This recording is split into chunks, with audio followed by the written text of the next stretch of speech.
I was wondering about our yesterdays and digging through the rubble. And to say the least, somebody went to a hell of a lot of trouble to make sure that when we looked things up, we wouldn't fare too well. And we would come up with totally unreliable pictures of ourselves. But I've compiled what few facts I could, such as they are, to see if we could find out a little bit of something. And this is what I got so far. First, white folks discovered Africa. They claimed it fair and square. Cecil Rhodes couldn't have been robbing nobody because, hell, there wasn't nobody there. And white folks brought all the civilization because there wasn't none around. How could the folks be civilized when wasn't nobody writing nothing down? And just to prove all of their suspicions, well, didn't take too long. They found out that there were whole tribes of people in plain sight running around with no clothes on. That's right.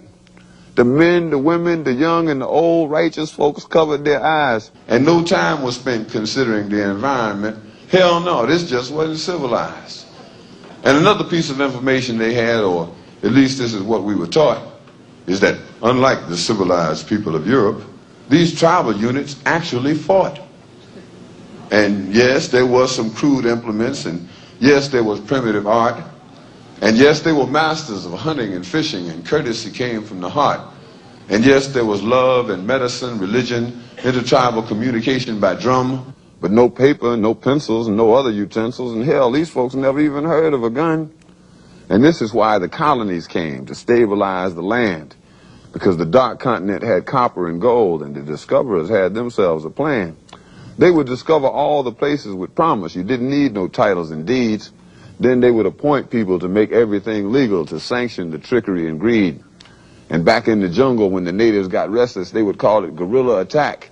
And they would never describe that the folks finally got wise and decided that they would fight back. And still, we are victims of word games. Semantics is always a bitch. Places once referred to as underdeveloped are now called mineral rich.